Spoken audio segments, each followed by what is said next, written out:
জয়শঙ্কর বলেছেন, বাংলাদেশকে সিদ্ধান্ত নিতে হবে ভারতের সঙ্গে সম্পর্ক কেমন হবে। বাংলাদেশের সঙ্গে ভারতের সম্পর্ক নিয়েই স্পষ্ট বার্তা দিলেন ভারতের পররাষ্ট্রমন্ত্রী এস জয়শঙ্কর। তিনি বলেছেন, ঢাকা কী ধরনের সম্পর্ক চায় সে সিদ্ধান্ত তাদেরই নিতে হবে। ভারত চায় স্বাভাবিক ও বন্ধুত্বপূর্ণ সম্পর্ক বজায় থাকুক, তবে বাংলাদেশের পক্ষ থেকে আসা শত্রুতামূলক বার্তা ও দোষারোপের প্রবণতা বন্ধ হওয়া উচিত। রবিবার 23 ফেব্রুয়ারি দিল্লি ইউনিভার্সিটি সাহিত্য উৎসবে বক্তব্য রাখতে গিয়ে জয়শঙ্কর বলেন, বাংলাদেশ ভারতের সম্পর্ক ঐতিহাসিক। 1971 সালের মুক্তিযুদ্ধ থেকে শুরু হওয়া এক বিশেষ বন্ধন রয়েছে দুই দেশের মধ্যে। কিন্তু বাংলাদেশের অন্তর্বর্তী সরকারের কেউ যদি প্রতিদিন ভারতের উপর সব দোষ চাপায়, তাহলে তা সম্পর্কের ক্ষেত্রে দ্বন্দ্বপূর্ণ বার্তা দেয়।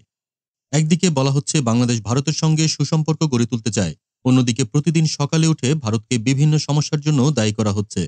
এটি সম্পর্কের জন্য ইতিবাচক কিছু নয়, বরং এটি দুই দেশের কূটনৈতিক সম্পর্ককে জটিল করে তুলতে পারে। ভারতের পররাষ্ট্রমন্ত্রী বলেন, বাংলাদেশকে মনস্থির করতে হবে তারা ভারতের সঙ্গে কী ধরনের সম্পর্ক চায়।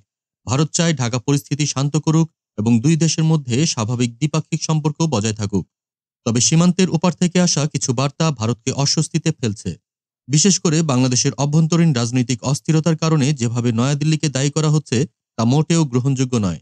তিনি আরও বলেন, বাংলাদেশে সংখ্যালঘুদের উপর যে ধারাবাহিক হামলার ঘটনা ঘটছে তা ভারতের জন্য অত্যন্ত উদ্বেগের বিষয়। তিনি বলেন, এটি ভারতের ভাবনায় প্রভাব ফেলে এবং ভারত এ বিষয়ে কথা বলতে বাধ্য হয়। বাংলাদেশ যদি সত্যিই ভারতের সঙ্গে সুসম্পর্ক বজায় রাখতে চায়, তবে অভ্যন্তরীণ সমস্যার জন্য নয়াদিল্লিকে দায়ী করা বন্ধ করতে হবে। জয়শঙ্কর বলেন, বাংলাদেশের নিজস্ব রাজনৈতিক প্রক্রিয়া রয়েছে যা তারা পরিচালনা করে। তবে দিন শেষে দুই দেশই প্রতিবেশী এবং এই সম্পর্ক টিকিয়ে রাখার দায়িত্ব দুই পক্ষেরই। ভারতের অবস্থান খুবই পরিষ্কার, তারা শান্তিপূর্ণ সম্পর্ক চায়, তবে পারস্পরিক শ্রদ্ধা ও আন্তরিকতার ভিত্তিতেই সেটি হতে হবে। বারবার ভারতের উপর দোষারোপ করলে তা সম্পর্কের ওপর নেতিবাচক প্রভাব ফেলবে।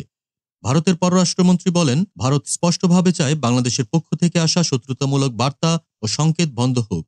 বাংলাদেশ যদি সত্যিই সম্পর্ক উন্নয়ন চায়, তাহলে তাদের আচরণেও তা প্রতিফলিত হওয়া উচিত। তিনি বলেন, ভারত কখনোই বাংলাদেশের অভ্যন্তরীণ বিষয়ে হস্তক্ষেপ করতে চায় না, তবে একতরফা দোষারোপের রাজনীতি চলতে থাকলে সেটি দুই দেশের সম্পর্কে প্রভাব ফেলতে পারে। এখন দেখার বিষয়ে বাংলাদেশ এই বার্তার কিভাবে প্রতিক্রিয়া জানায় এবং সম্পর্কের ভবিষ্যৎ কোন পথে এগোয়। দেশজগৎ ইন্টারন্যাশনাল ডেস্ক।